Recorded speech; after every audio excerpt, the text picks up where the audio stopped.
जैसा कि इससे पता चल रहा है कि आज हम फील्ड बुक की प्रश्नावली पढ़ेंगे। आपको विशेष रूप से ध्यान रखना है कि कक्षा 8 के वर्तमान में RACERT उदयपुर द्वारा एक ब्लूप्रिंट आधारित मॉडल पेपर है। उस मॉडल पेपर में 6 नंबर के 4 क्वेश्चन है और उन 4 क्वेश्चन में एक क्वेश्चन की पहले मैंने बात करी थी, गुणनखंड की प्रश्नावली से जुड़ी हुई होगी। पूर्व में मैंने वीडियो बनाया है, तो आप अगर उस वीडियो को नहीं देखा तो उस वीडियो को आपसे ढंग से देखिए। दूसरा सवाल फील्ड बुक की प्रश्नावली से आता है, एक ही आता है, एक इसके अथवा में और आता है। लेकिन आप इस फील्ड बुक को बड़ी आसानी से पढ़िए। फील्ड बुक पढ़ने से आपको निश्चित रूप से बहुत ज़्यादा फायदा होगा कि एक तो आपकी कैलकुलेशन कैपेसिटी में वृद्धि होती है और दूसरी चीज़ ये कि ये आपको डायरेक्ट दिखाई देता है। इसमें आपको बर्डन लेने की, प्रेशर लेने की जरूरत नहीं है। आप इजी गोइंग से इसको कर सकते हो। हाँ, ये मैं मानता हूँ कि इसमें थोड़ा टाइमिंग बढ़ता है, लेकिन टाइमिंग का कोई इशू नहीं होता जब हमें कोई क्वेश्चन आता है। और जब हमें कोई क्वेश्चन नहीं आता तो टाइमिंग वैसे ही खराब कर देता है। तो आपको इन चीज़ों का ध्यान रखना है। और ये पूर्णतः ब्लूप्रिंट पर आधारित सवाल है। और आपको क्या क्या ध्यान रखना, 6 नंबर का ये सवाल है। मैं कहता हूँ कि मैं ज़्यादा क्वेश्चन नहीं ले रहा हूँ, मात्र 3 ही क्वेश्चन ले रहा हूँ। 3 क्वेश्चन में से मैं 2 उदाहरण आपको समझाने का प्रयास कर रहा हूँ। उन 2 उदाहरणों को आप जितना बढ़िया तरीके से देख सकते हो उतना देखने का प्रयास करो। ठीक है, चलो हम आगे बढ़ते हैं। देखो, जब हमारे पास फील्ड बुक होती है तो सबसे पहले उस फील्ड बुक को बड़े हमें ध्यान से देखना है। ठीक है कि नहीं? और ध्यान से देखते हुए हमें क्वेश्चन को करना है कि कौन सा क्वेश्चन कैसा है, कैसा नहीं। ये जो फील्ड बुक का क्वेश्चन है ये आपके बहुत ही अच्छा क्वेश्चन है। ये डायरेक्ट भी है, इसमें आपको इतना माइंड नहीं लगाना पड़ेगा जितना हम सामान्यतः बाकी क्वेश्चंस में लगाते हैं। ये क्वेश्चन आपके शॉर्ट पड़ेगा और इतनी समस्या भी नहीं आएगी, क्योंकि ये क्वेश्चन बहुत इजी क्वेश्चन है। और उसके बाद में ये तीनों क्वेश्चन इतने ज़्यादा दिक्कत नहीं करेंगे आपको। तो फिर मैं उसके अकॉर्डिंग आपको एक नया क्वेश्चन दूंगा जिसमें हमें थोड़ा अपना माइंड लगाना है। अब देखो, जब हम फील्ड बुक के क्वेश्चन करते हैं तो हमें आपको ध्यान रखना है कि आपको मोस्टली 2 ही आकृतियां मिलेगी, जिसको एक को अपन कहते हैं त्रिभुज, और त्रिभुज भी जो मिलेगा वो हमेशा समकोण त्रिभुज मिलेगा। ध्यान रख लेना, अगर कोई कभी भी त्रिभुज का ट्राइंगल देवे तो वो समकोण त्रिभुज होगा। और दूसरी 90% केस में आकृति होती है, वो होती है समलंब चतुर्भुज। कौन सी होती है? समलंब चतुर्भुज। जब हम इंग्लिश की बात करते हैं तो इसको तो अपन कहते हैं ट्राइंगल, राइट एंगल नहीं कहेंगे बल्कि ट्राइंगल कहेंगे। और इसको हम कहेंगे ट्रेपेजियम। क्या कहेंगे? ट्रेपेजियम। अब इनके फॉर्मूले हमें दोनों को अच्छी तरीके से याद होने चाहिए। अगर आपको फॉर्मूला याद है तो बहुत हद तक आप फील्ड बुक का सवाल कर लोगे। ट्राइंगल का होता है 1/2 आधार इंटू ऊंचाई, या इसको लिख सकते हो 1/2 अंग्रेजी माध्यम के जो बच्चे B इंटू H, बेस और हाइट। अब देखो, हम यहाँ पर इस ट्रेपेजियम का फॉर्मूला पढ़ते हैं तो कम कंफ्यूज हो जाते हैं। हम हमेशा क्या करते हैं, जो हमारा आधार है, जैसे हमारा ये बेस है और ये भी तो किसी ना किसी का बेस है। जब ट्रेपेजियम की बात करेंगे, इन दोनों बेस का हम योग करने का प्रयास करेंगे तो हमारा फॉर्मूला हो जाएगा 1/2 B1 plus B2 into H। अर्थात B1 प्लस B2 को आप इस भाषा में भी लिख सकते हो 1/2 आमने सामने की जो भुजा होती है उसका योग और इंटू ऊंचाई। बोलो, बात समझ में आई कि नहीं आई? अगर नहीं आई है तो आप इसको समझने का प्रयास कीजिए। 2 फॉर्मूले आपको सबसे पहले याद होने चाहिए। ठीक है कि नहीं?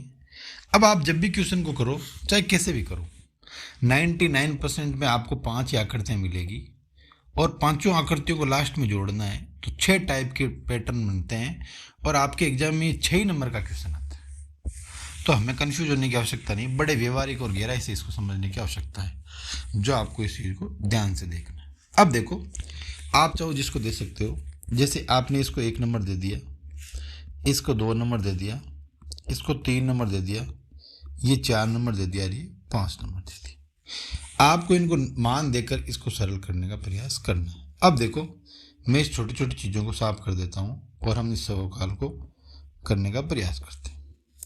जब सबसे पहले करेंगे तो हम कहेंगे जो आकृति 1 है अर्थात एरिया ऑफ डायग्राम 1। और जो एरिया है वो कौन सा है?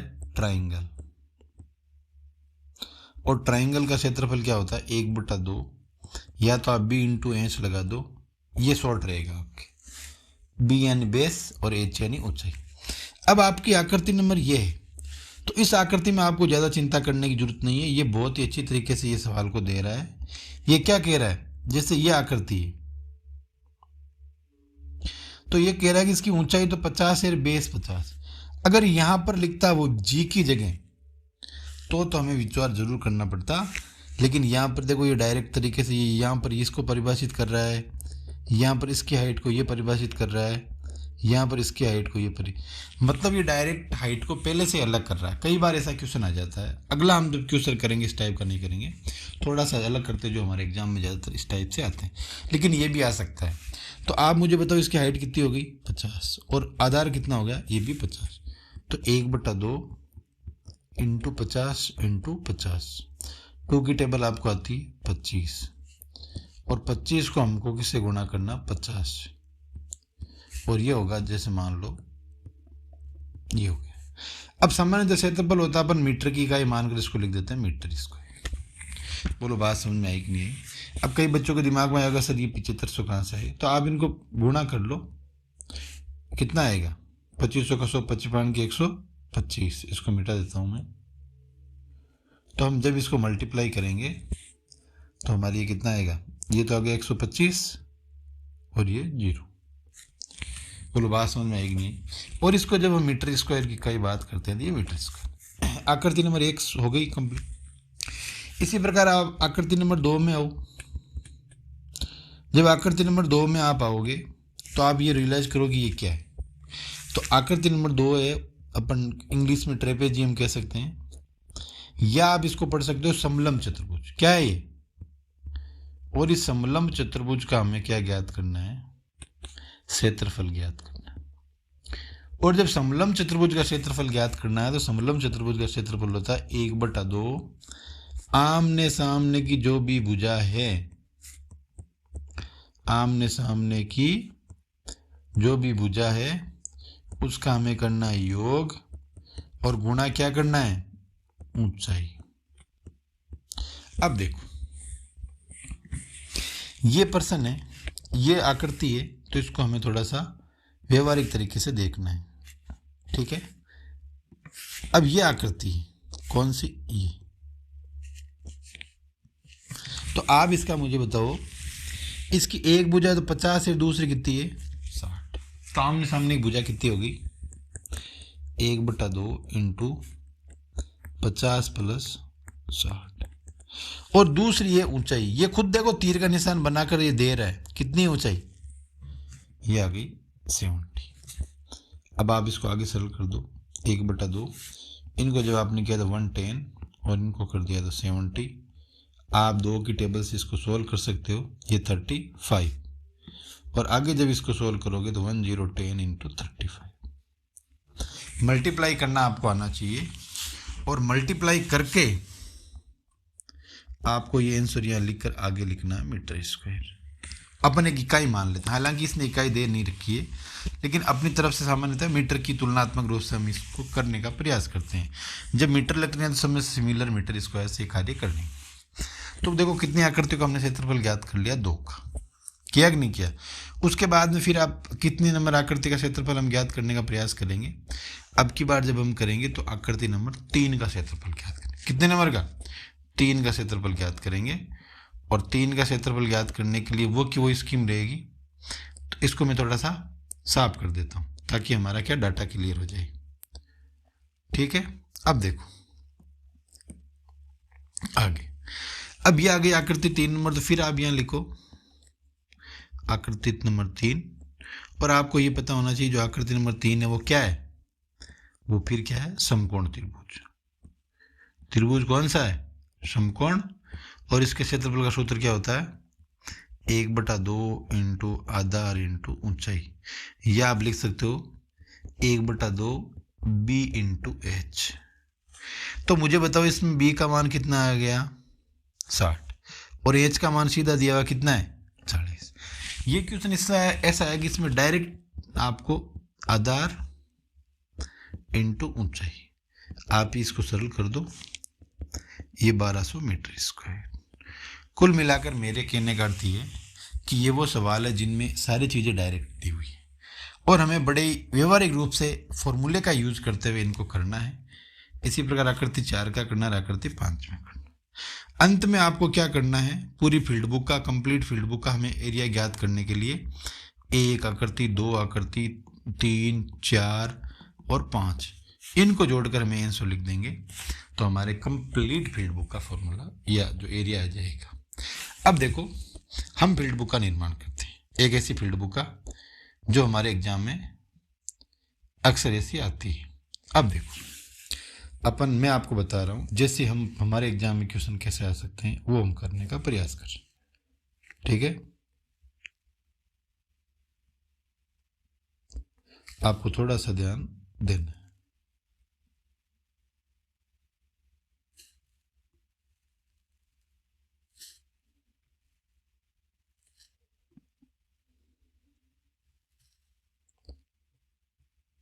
ठीक है, अब क्या करते हैं अपन, इसके मान लिख देते हैं। मान लो ये 0 से शुरू है, कहाँ से शुरू है, 0 से, फिर ये 30 आ गया, ये 40 आ गया, ये 50 आ गया, ये 60 आ गया, ये 10 है, ये 20 है और ये 10 है।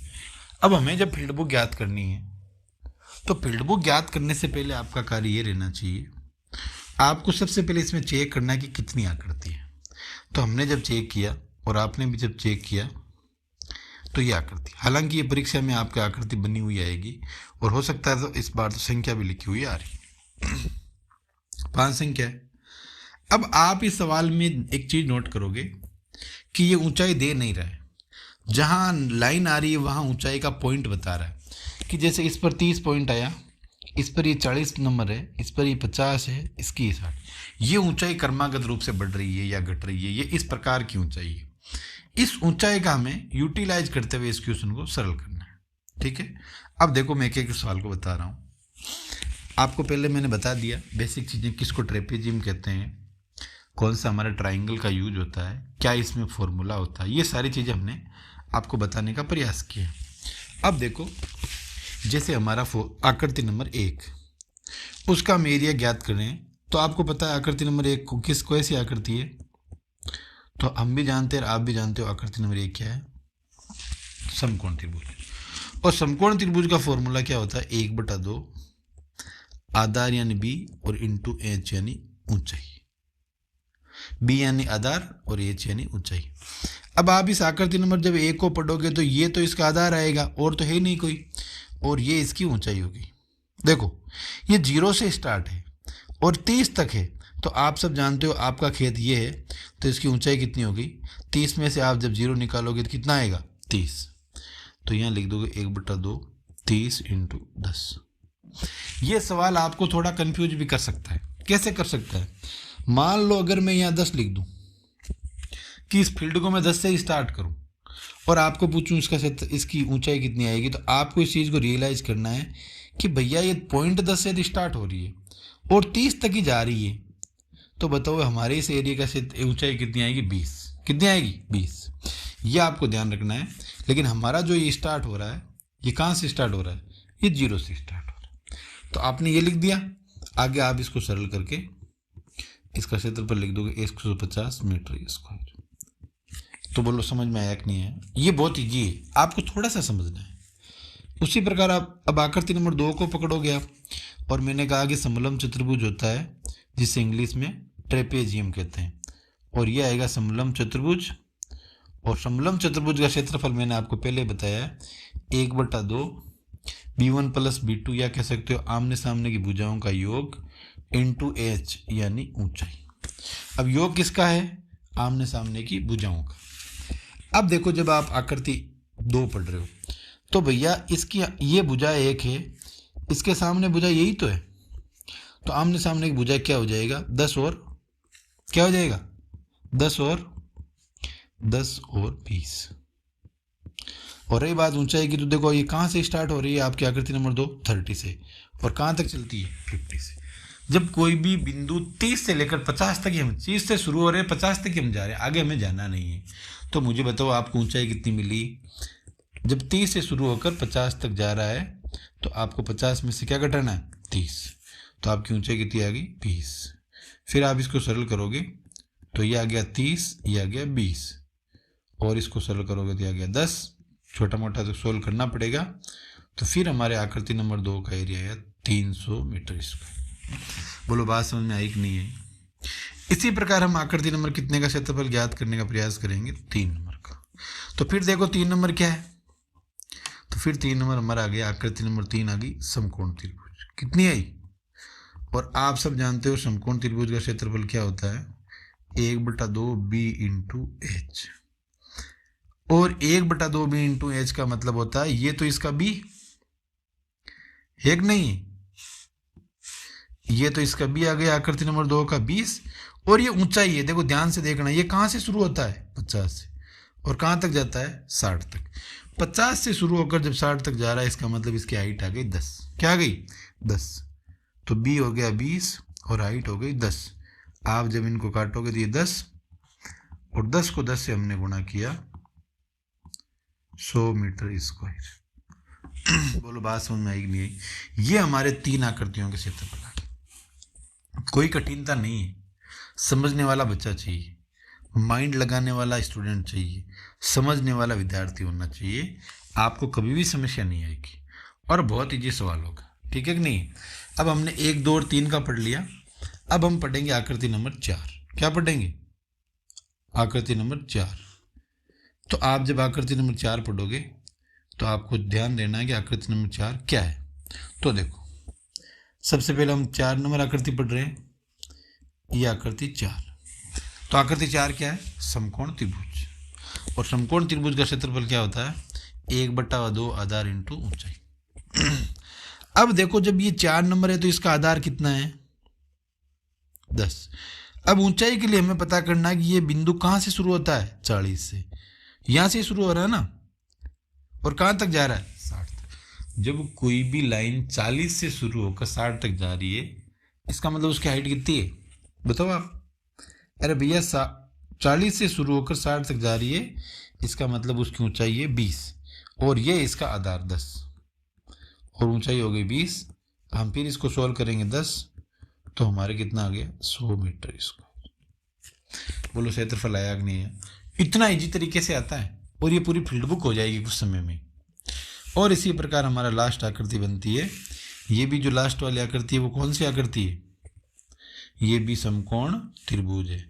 जब ये समकोण त्रिभुज है तो आप मुझे बताओ समकोण त्रिभुज का क्षेत्रफल क्या होता है 1/2 आधार इंटू ऊंचाई। तो ये हो गया 1/2, और इसका मुझे बताओ ये क्या है, ये आधार कितना है 10, और ऊंचाई में ये कहाँ से शुरू होता है 0 से, और कहाँ तक है 40 तक। तो बताओ ऊंचाई कितनी होगी 1/2 10 इंटू ऊंचाई कितनी आ गई 40। आप इनको काटोगे तो ये कितना आ जाएगा 20, और हम जब इसको सरल करेंगे तो इसका क्या क्षेत्रफल आ जाएगा 200 मीटर स्क्वायर। सबके क्षेत्रफल ज्ञात हुए कि नहीं हुए, और सबके क्षेत्रफल अलग अलग हम जब ने ज्ञात कर लिए तो अंत में यहाँ लिखना है, मैं जो एक बॉक्स बना रहा हूँ उसमें, हालांकि आपको अलग लिखना, लेकिन मैं बॉक्स में इसलिए बना रहा हूँ ताकि आपको किसी प्रकार का कंफ्यूज नहीं होना पड़े और आप इस सवाल को आसानी से कर सको। ये हमारा बॉक्स है, इस बॉक्स में मैं इसको कंप्लीट को लिख रहा हूँ। आपको क्या लिखना है, फिर आपको लिखना है संपूर्ण फील्ड बुक का क्षेत्रफल, या आप लिख सकते हो एरिया ऑफ कंप्लीट या टोटल फील्ड बुक। ठीक है, और ये बराबर लिख दोगे। उसके बाद में लिखोगे आकृति 1 का क्षेत्रफल प्लस आकृति 2 का, जिसे डायग्राम कहते हैं, प्लस आकृति 3 प्लस आकृति 4 प्लस आकृति 5। आकृति 1 का क्षेत्रफल आ गया 150 मीटर स्क्वायर। आकृति 2 का मान लो आ गया आपके कितना 200 मीटर स्क्वायर, कितना भी आए एक अंदाज से बता रहे हैं।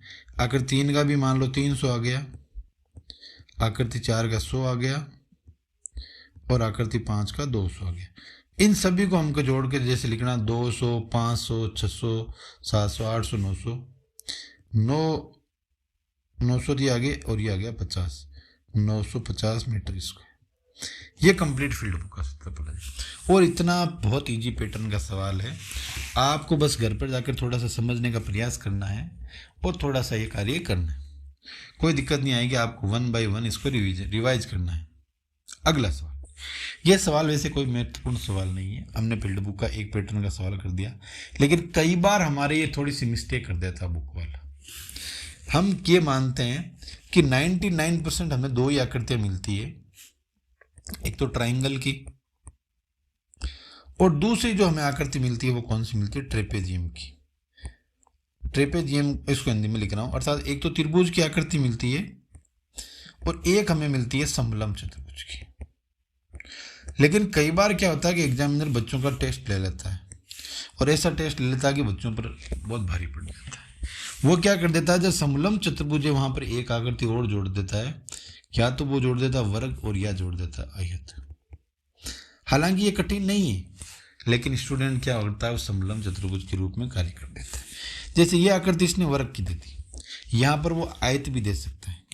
क्या दे सकता है, यहाँ पर वो आयत भी दे सकता है। ये हमें थोड़ा सा ध्यान रखना है, ठीक है कि नहीं। हालांकि ये अब इसकी जो लंबाई है, देखो ये यहाँ से बता रहा 80 ये और 80 ये, तो ये तो 160 हो गए, तो इसका मतलब ये वो नहीं है। लेकिन इसकी आमने सामने ये दोनों भुजाएं बराबर है, तो कभी भी हमें वर्ग और आयत देवे तो आपको टेंशन नहीं लेना है।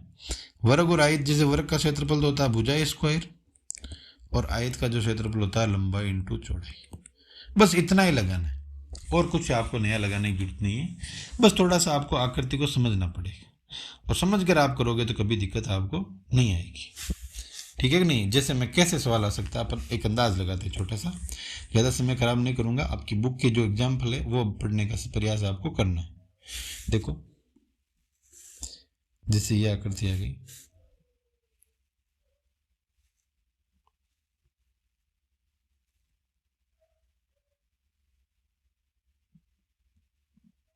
ठीक है।